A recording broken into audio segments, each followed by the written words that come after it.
pukul 6 waktu Indonesia Tengah.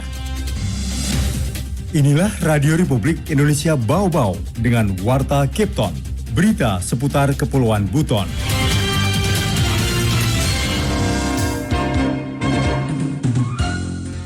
Karena sekali lagi perbuatan kita tidak setuju. Kita menolak 1000% apa yang dilakukan. Tetapi anak kita perbaiki. Tadi saya sampaikan coba menghubungi DP3A.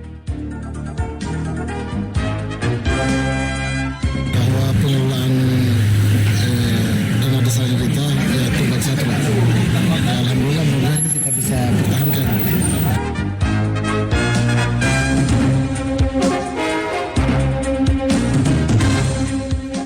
Selamat pagi pendengar, dari kawasan Bukit Walu Indah kami sampaikan pokok-pokok berita. Dikbud Kota Bau-Bau menyiapkan permohonan maaf terhadap perilaku anak didiknya yang tidak wajar di lingkungan sekolah dan viral di media sosial. Pemerintah Buton Selatan dapat penghargaan dari KPPN atas pengelolaan belanja negara secara berkualitas. Pendengar, inilah Warta Cape Town pagi hari ini, tepatnya Kamis tanggal 16 Februari 2023 bersama saya, Boh Juda.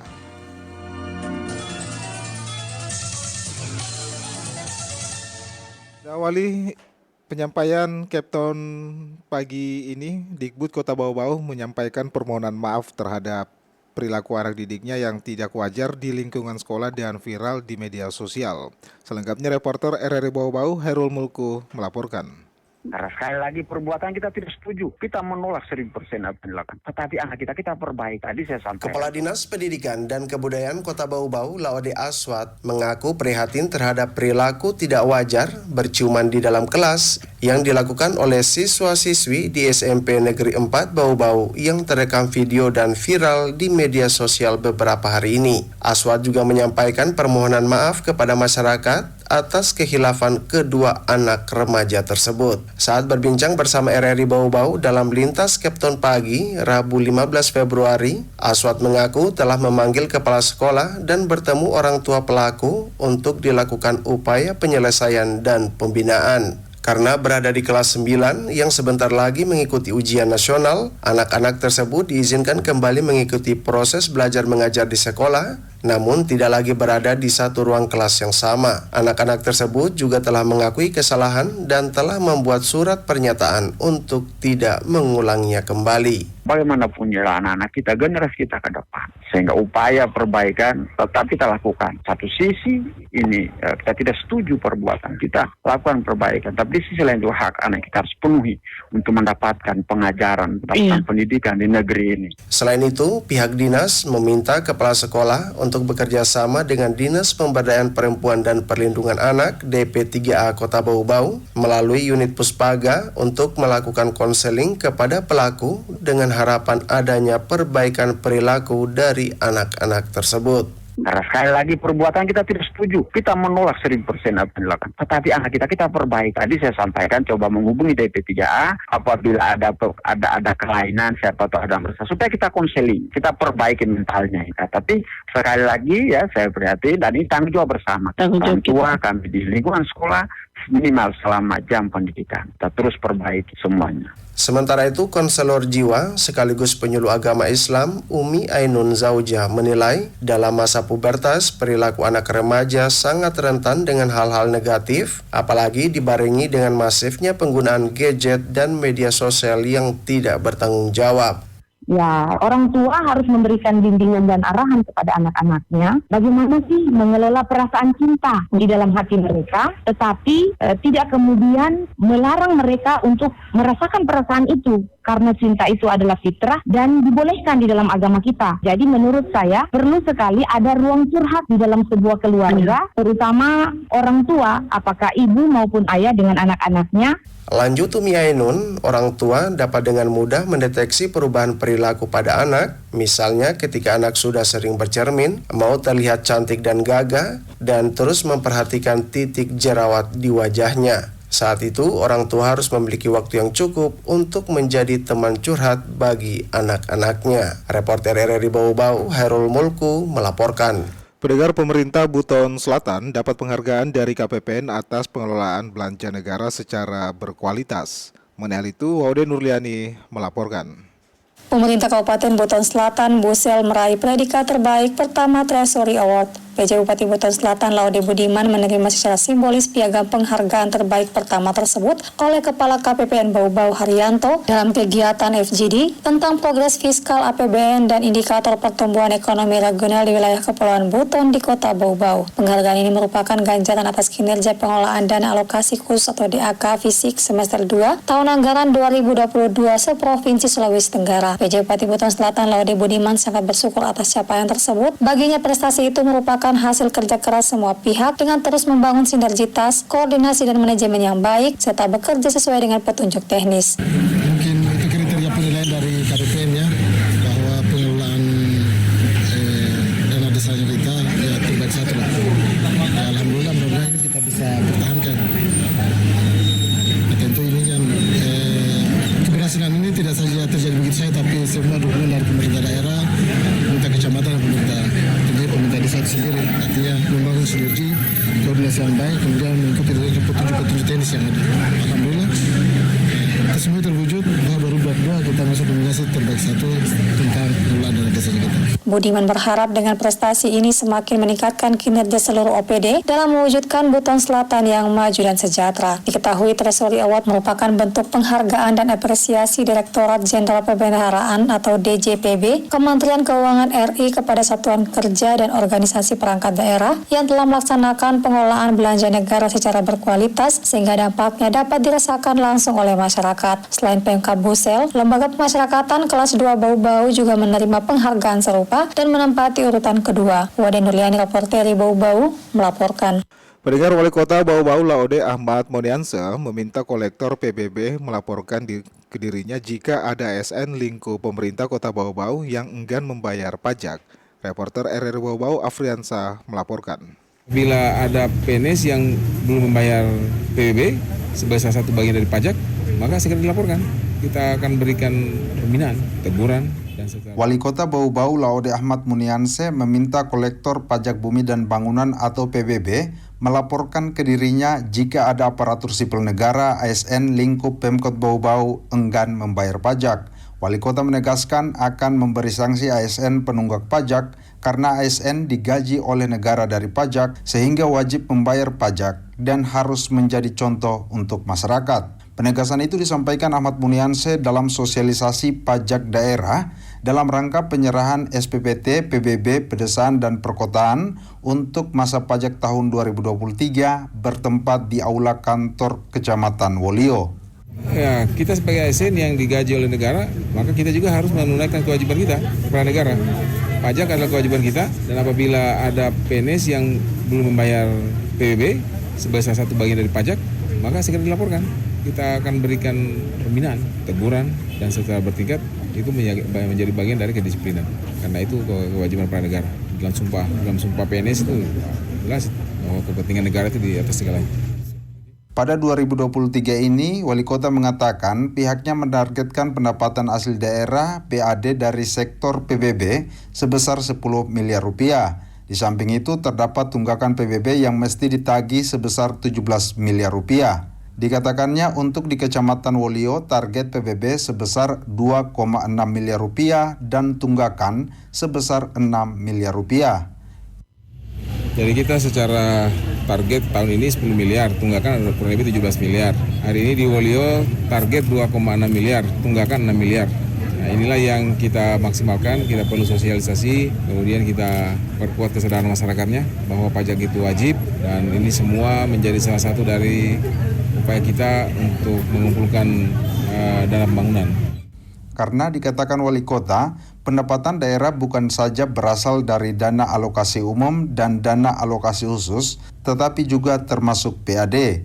Target PAD Kota Bau-Bau pada 2023 ini sebesar 145 miliar rupiah. Reporter RRI Bau-Bau, Afriansa, melaporkan. Anda sedang mendengarkan Warta Kepton, berita seputar Kepulauan Buton. Pendengar, kita beralih ke berita berikutnya. Dinas Pendidikan dan Kebudayaan melakukan evaluasi terhadap penggunaan gadget dan sosial media bagi peserta didik. Mengenai hal itu, Hairul Mulku melaporkan. Yang kita mau hindari adalah kita mau tekankan penyalahgunaannya. Saya kira begitu. Nah, insya Allah kami berkomitmen lah ini. Pasca viralnya perilaku tidak senonoh pasangan anak SMP Negeri 4 Bau-Bau di media sosial, Dinas Pendidikan dan Kebudayaan menggelar rapat bersama kepala sekolah di seluruh satuan pendidikan di Kota Bau-Bau. Kepala Dinas Pendidikan dan Kebudayaan Kota Bau-Bau, Laude Aswat, mengatakan dalam rapat tersebut akan membahas kasus viral tersebut agar kejadian serupa tidak terulang lagi. Kepada RRI, Aswat menyebutkan kasus tersebut harus dilihat secara objektif. Dalam kasus video tersebut terdapat dua hal berbeda yang menjadi fokus sorotan, yakni soal kehilafan perilakunya dengan soal penggunaan gadget dan media sosial. Jadi dua hal ini, gitu.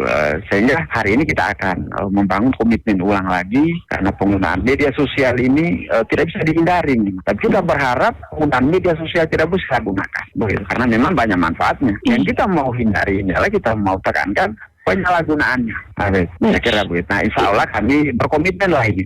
Dikonfirmasi terpisah, Ketua Komisi 3 DPRD Kota Bau-Bau, Mas Ribasi, itu berharap peristiwa ini tidak terjadi lagi di dunia pendidikan.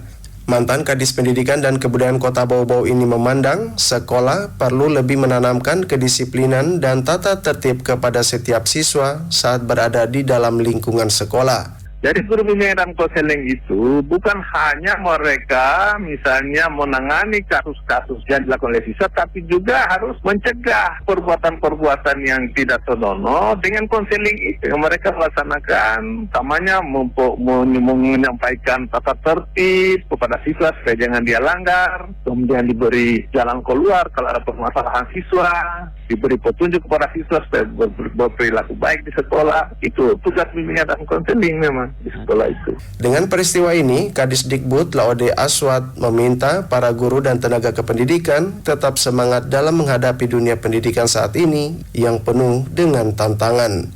Reporter RRI Bau-Bau, Hairul Mulku melaporkan. Pendengar, rapat koordinasi bersama lintas sektor dan masyarakat Kecamatan Batu Puaro wujud dukungan Bau-Bau menuju predikat Wistara 2023. Selengkapnya reporter RRI Bau-Bau, Waode Nuriani melaporkan.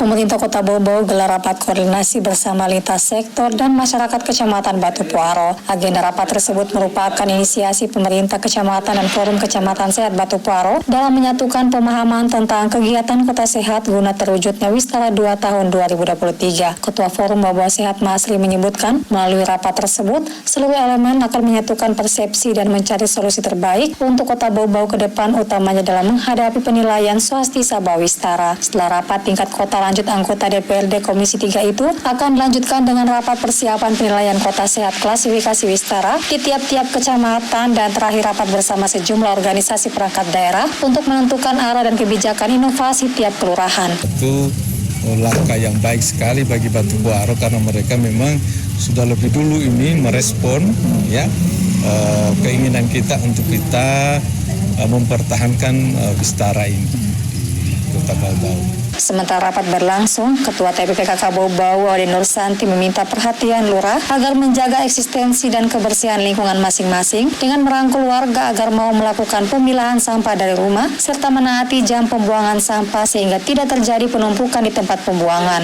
Nur Santi mengharapkan kebiasaan membuang sampah tepat waktu dan pemilahan sampah dari rumah menjadi aktivitas rutin masyarakat, bukan saat menjelang penilaian saja. Jadi ada tahapan, jadi mungkin itu dulu yang kita lakukan sambil menunggu mungkin Widodo Perwali dan Perdana.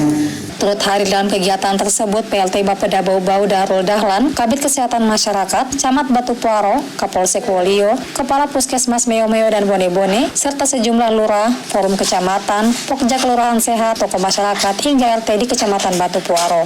Wade Nurliani, reporter Bau-Bau, melaporkan. Kita beralih ke berita yang terakhir. Pemerintah Kota Bau-Bau akan kembali memberikan reward atau hadiah bagi kolektor yang mampu mengumpulkan dana PBB paling besar. Mengenai itu, Afriansa melaporkan. Tahun lalu, 8 orang satu setiap kecamatan itu diajak jalan-jalan ke pasar.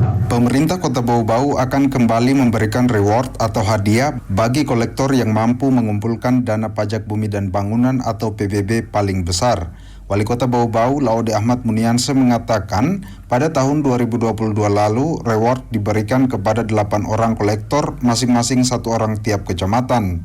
Dikatakan Munianse, hadiah tersebut berupa diberangkatkan jalan-jalan ke Kota Makassar, Sulawesi Selatan. Karena itu dirinya meminta tahun ini Badan Pendapatan Daerah Bapenda kembali menilai kolektor untuk diberikan reward.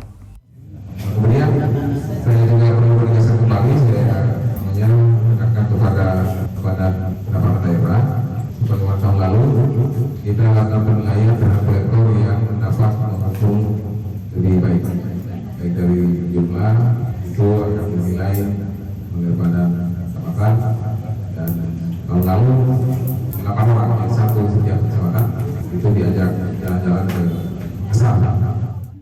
Untuk mempercepat realisasi pendapatan asli daerah atau PAD khususnya dari sektor PBB, Munianse juga meminta wajib pajak membayar tepat waktu dan bagi yang masih menunggak agar segera melunasi kewajibannya. Dikatakan Munianse, pihaknya menargetkan pendapatan asli daerah dari sektor PBB sebesar 10 miliar pada 2023 ini. Di samping itu terdapat tunggakan PBB yang mesti dibayar para wajib pajak sebesar 17 miliar rupiah. Reporter RRI Bau-Bau, Afriansa, melaporkan.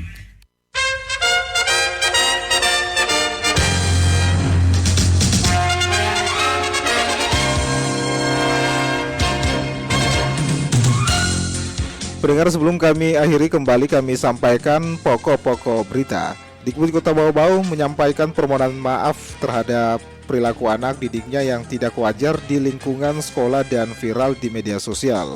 Pemerintah Buton Selatan dapat penghargaan dari KPPN atas pengelolaan belanja negara secara berkualitas. Pendengar, demikianlah Warta Captain pagi hari ini. Mewakili kerabat kerja yang bertugas, kami ucapkan terima kasih atas perhatian Anda. Selamat pagi dan selamat beraktivitas.